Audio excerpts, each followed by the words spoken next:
Daniel. Welcome to Better Tech. It's great to talk to tech strategists like yourself. So let's start off with your introduction, and then we will discuss what digital legacy planning is all about, which is our topic for today, taking care of your digital life. Sounds great. Thanks, Amna. Great to be with you. So I am Daniel Sieberg, and I am co-founder and chief storyteller of a company called GoodTrust, which is all about taking care of anyone's digital legacy, and we can get into what that means, along with your estate planning, basically thinking about everything that has to do with your life and legacy, what you've created in the online world, and how you want to be remembered. So we can get into all of that in a little bit. Prior to helping to co-found GoodTrust, I advised a number of different startups, co-founded one, started my own company, all of that in the past 4 years or so. After I left Google, where I spent several years as a senior marketing executive, working with news organizations to help empower them in the digital age, and all sorts of different projects there. Some really exciting stuff. And before that, I spent about the first half of my career covering science and technology news for the likes of CBS, CNN, was a reporter at the Vancouver Sun. Basically, I've been at the intersection of technology and storytelling for the better part of 25 years. So excited to be with you and talk about all of this.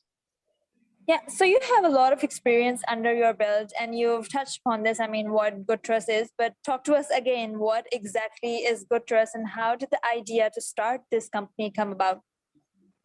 So the founder and CEO of GoodTrust is a guy named Richard Steiber.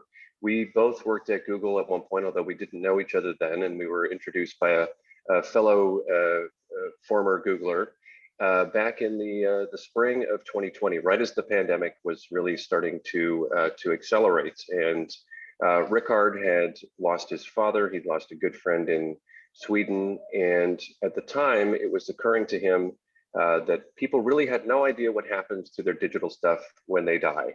And we were all surrounded by death and by the fear and the anxiety of COVID.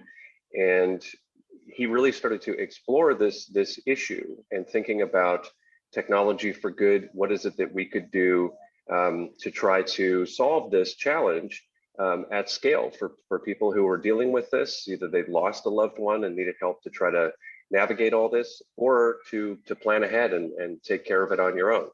So we wrote a book together called Digital Legacy, Take Control of Your Online Afterlife.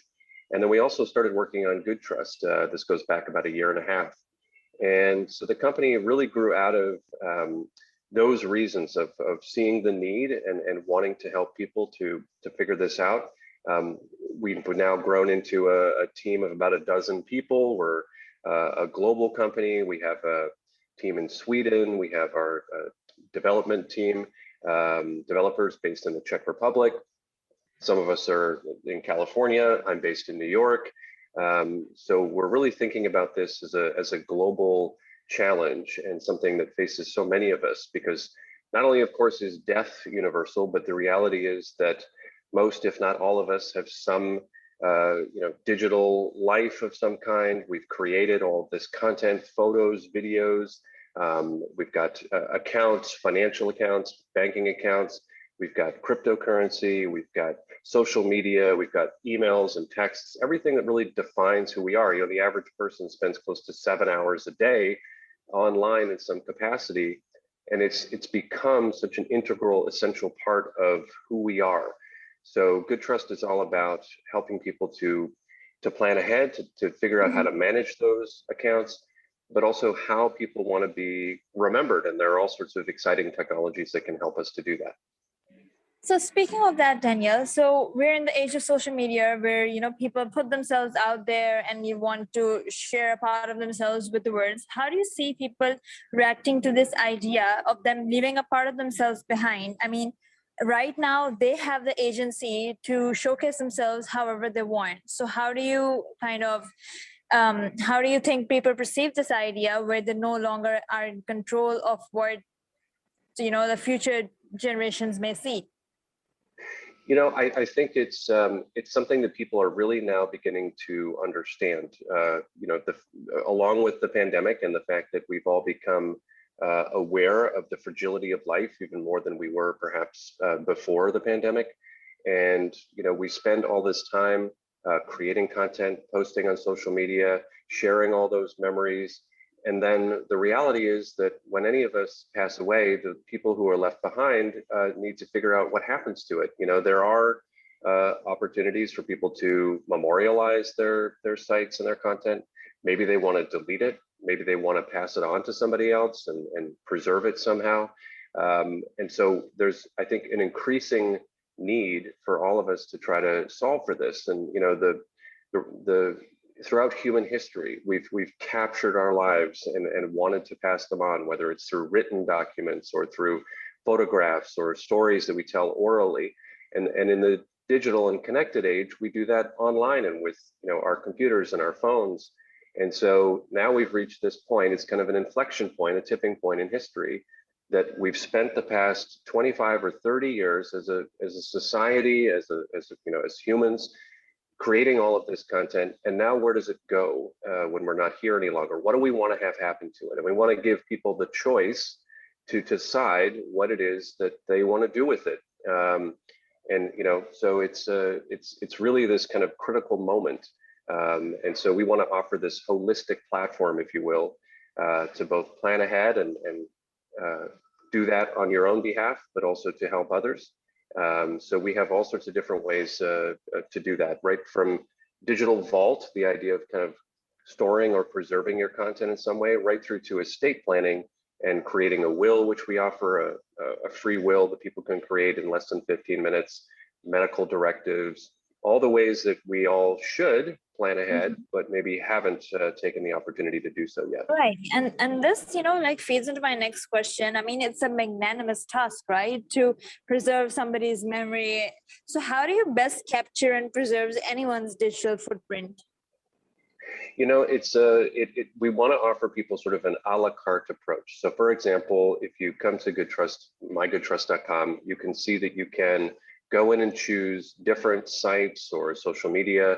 Maybe it's your bank account, it's a subscription like a Netflix account, it's social media, it's your Facebook profile, whatever it is, you can kind of pick and choose which ones are meaningful to you and then assign somebody who can help to take care of those on your behalf when you pass away. It's kind of like creating a digital will in a sense. You can also go in and upload different documents. Maybe it's a passport or life insurance. And you can even share those now with people if you want to grant them access so that they know where they are. I mean, that's the reality when somebody passes away. Sometimes half the battle is just finding where all of this is and understanding their wishes. So there's kind of the pragmatic or the logical side, if you will, of taking care of all of that. And then on the emotional side of preserving somebody's story or legacy, today we offer the opportunity to create a future message. So you can schedule kind of like a digital time capsule and send a message to yourself or to others, even to be sent after you pass away. Our platform allows us to understand when you're no longer with us.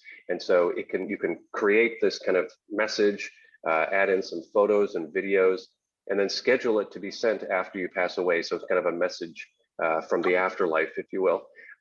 You can create animated photos through our service. So we have this tool where you can use AI and facial recognition, upload an older photo and kind of bring it to life in different ways and pass that on to people. And we're just now exploring more of those ways of allowing people to preserve their story, whether it's in a written way, video, photos, whatever it is, and ensuring that it gets to people who really want to have it and preserve all of those memories. And I believe advancements in AR, VR would really be changing how you offer these services, right? Absolutely. I mean, we're just at kind of the early stage of that ourselves, and there are some other companies that are looking at this as well. Kind of an immersive experience. An example might be there was a woman in Korea who had lost her young daughter, and she used VR to interact with her daughter. Her daughter was sort of brought back to life, if you will, through this experience in VR. And there's video you can see of her. This is not our technology, but just kind of give you a sense of where it's headed. You can actually see how she reacts to interacting with her daughter in this VR way. Now, we all have I think kind of a visceral reaction to this. Some people are like, "Oh, this is really cool. This is amazing." She's, able to kind of, relive and bring her daughter back. And of course, people will react in a way that they think it's creepy or it's a bit weird or whatever it is. I think that the reality is that it's unique to each of us. And I think when it's your own family, it's a different experience than if you're watching somebody else go through it or you see what someone else is doing. Absolutely. A hologram or an AR, VR experience, it can be so much more personal and meaningful to you. Whereas when you see other people, you think, not so sure. But if it's your own father or your own sister or your own child, and somehow you're able to preserve some semblance of their existence, some, fragments of their memories, it can be so important. People pass away and there's sort of nothing left behind of them. That can be really hard for people who are grieving and mourning their loss. Absolutely. So, Daniel, coming towards to more of the technical side, how do you see challenges and threats with cloud computing interfering with this digital legacy planning? So we have a lot to think about in terms of, and I can kind of tick through some of the bigger challenges that we need to address. So number one is people's privacy. So we want to ensure that our platform respects that people, if they're sending a message, that it's something that's one-to-one, that it's, their experience, and that we want to ensure that that's absolutely something that we tell people, but also adhere to. Same goes with security. We're talking about a lot of really valuable, priceless information that people are trusting with us, and we want to ensure that that's at the top of our list in terms of ensuring that that's taken care of. There's also the need to tackle this at scale, and we're talking about different cultural issues.